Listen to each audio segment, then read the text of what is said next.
Yo, what up guys, I'm Sammy and welcome back to the Soul Brothers channel, and this is my performance review of the Nike KD TREY 5.9. So this is Kevin Durant's budget shoe. So of course we have the KD 14s, which are right there, which are super nice by the way. I'm still testing them out, and those are going for 150 bucks. These are the budget shoe, so they're obviously cheaper, and they're going for 90 bucks. So if you guys do want to cop, I'll leave a link in the description box. The KD TREY 5.7 and the 8 were both very good performers. So is the 9 an improvement? Let's see, and let's start it off with the Tracciones. And in this colorway we have a gum outsole. And how is the traction? The traction is okay, right? So on the outdoor court it had a pretty good bite and it was pretty consistent. On like hard lateral movements it would slip out just a tiny bit, but for the most part it was pretty good. I wouldn't say it's top tier or anything. Also, I've been playing on indoor court, right? So I've been playing at the gym, so I've been kind of like shooting around a little bit at the gym. I kind of bring a ball and like shoot around a little bit. I'm not really playing anything because we're not allowed to play ball at the gym, but I kind of do. You know what I'm saying? But I also found another gym that has private runs, and I've been playing there as well with my friends, and it's pretty good. You know what I'm saying? So like on the clean court it has a nice solid bite, right? But also I was playing on like the dirty gym floor where it was super dusty and super dirty because they don't clean it, because it's a not so nice gym. The dust actually affects the performance of this outsole, and it wasn't that nice, you know, to be honest. Even if I did wipe, it just wouldn't bite that well as compared to if I was playing on a really clean court or on an outdoor court. So just watch out for dust. And as far as the durability goes, the durability is a lot better than I expected. But still here around the high wear areas it is kind of like wearing out. None of it's really like ripping off or anything though, which kind of surprised me. I mean, it is fraying off a little bit, but it's not as ripped off as I thought it would be. But also keep in mind, I'm not really playing on an outdoor court as much now. I'm playing more indoors, which is of course I'm super happy about that. So although this durability isn't as bad as I thought, I still don't think it's going to be the best option for an outdoor court. So as far as the traction goes, it was pretty good. I definitely wouldn't say top tier or really good. I would just say like a little bit better than average. Alright, moving on to the heel to toe transition. It's super smooth, right? So we have a nice curve shape here in the heel and a nice curve shape here in the forefoot. I mean, a very curved shape.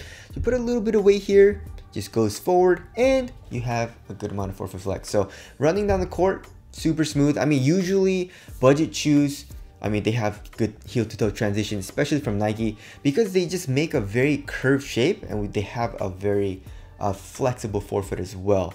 So that feels super nice. Moving on to the cushioning setup, it's probably one of my favorite parts about the shoe, right? So we have full length Renew cushion. You know, it says Nike Renew here in the back, and it's pretty nice, right? So Renew is more soft than bouncy, which isn't a bad thing. I would take Renew over Phylon any day of the week. It's just a softer cushion. One bad thing about it though is that it bottoms out pretty quickly, and but other than that, I mean, it's still pretty soft. You get better impact protection than Phylon. Court feel is really good in the shoe. You know, like you're really low to the ground, and impact protection, especially on hard impacts here in the heel, isn't that bad. Not the best, but you know, better than average. And then also we have a forefoot zoom unit. I feel like it's like a rectangular unit. At least it feels like a rectangular unit, and it feels like it's top loaded. It feels pretty damn nice. It's easy to feel as well. And once you play in it, you got a nice little subtle bounce here in the forefoot. Nothing crazy or anything, but it's better than feeling nothing, I would say. So the cushion, especially for a $90 shoe, is not that bad. Although Renew isn't my favorite foam out there, it's definitely better than like a traditional Phylon or EVA. Alright, moving on to the materials. Also, the materials that they use on the shoes are very nice, right? So here in the forefoot, and also coming down here into the midfoot, and maybe even a little bit here into the ankle, we have this nice like textile material, right? So it feels soft, it feels thin, it feels pretty supportive, it conforms to your foot very well. So I really like how it feels on foot, and also it like doesn't look that cheap. Even though it's a $90 shoe, it doesn't look that bad, right? Here in the toe box we have a little bit of fuse for extra added durability, and coming here into the ankle area we have a little bit more textile material, but it feels a little bit cheaper. And then as far as the tongue goes, we have I would say an average amount of padding. And then here in the ankle area, there's really minimal padding, right? So once you put on the shoe, it feels very light and very minimal on foot. It feels good. And although the quality of the material isn't the best that you can get, but for 90 bucks, it's actually pretty damn nice and feels great on foot. All right, moving on to the fit. The fit, it runs a little bit long, right? So go down half a size if you want a super snug fit. Just watch out though, because I feel like it might be a little snug if you don't like the length to be like right there, you know, right at the edge. So just be careful on that. But for me, it ran a little bit long. As far as the width goes, I would say it's around normal width, which is weird for a KD. You know, KDs usually have a very narrow fit, and also KDs are usually a little bit long as well. But for the KD TREY 5.9, it's a little bit wider than normal, which is weird. And also the fit here in the toe box isn't the best. And of course, fit is all on preference, you know. But for me personally, I like to have a very snug fit in my ball shoes. Like for example, the KD 14, the KD 13, the Kyrie 7 all fit very snug here in the toe box. The KD TREY 5.9 is a little bit more relaxed, right? And I can also like curl my toes up here in the toe box for this shoe. So I mean, if you like a roomier fit, or you have like a wider foot, or you have a thick foot, the fit's gonna be a little bit better for you, you know. But if you have a skinnier foot, or you like to have a very snug fit, this probably isn't going to be the best option for you guys.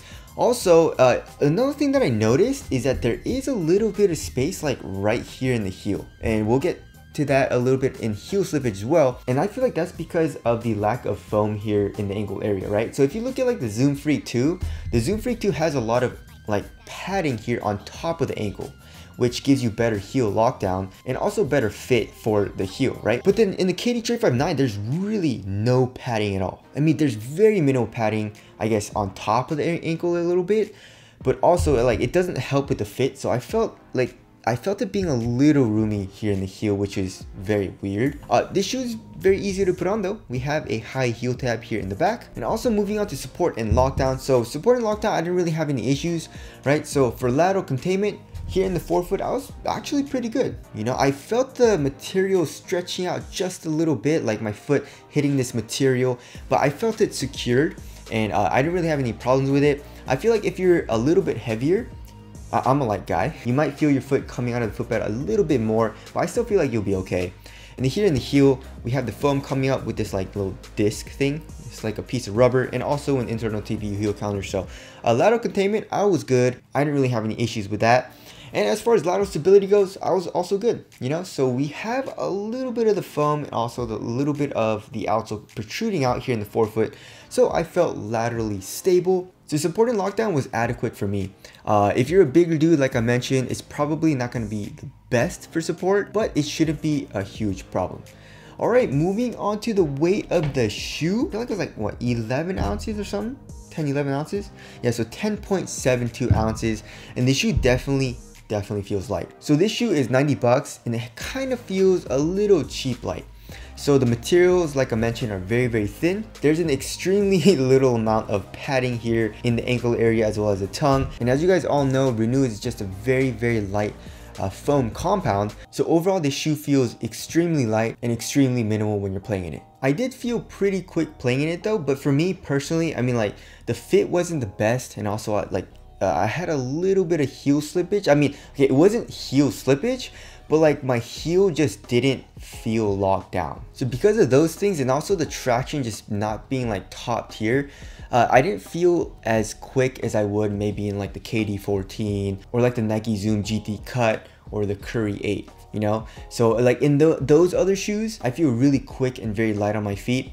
Like I mentioned, this shoe is super light and very minimal feeling, but just because it just didn't feel as responsive as those shoes. I'm not saying this shoe feels super slow or laggy or anything like that. I just want to compare it to like the best of the best, and it just doesn't feel as responsive to me, in my opinion, as the shoes that I just mentioned. So just watch out for that. But of course, this shoe is a lot cheaper than the shoes that I mentioned, so I guess it's not a huge deal, right? All right, moving on to the ventilation of the shoe. It's super nice, right? So if you guys see the actual material, there are a few ventilation holes, but there is an underlying material as well.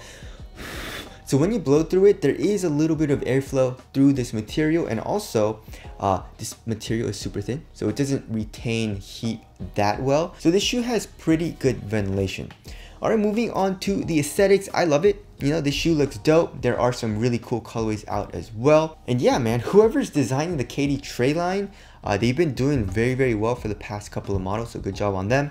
Tell us what you guys think of the aesthetics down in the comment section below. So wrapping things up, it's a solid performer, especially for 90 bucks. I mean, if you're trying to save on money, this is a great option.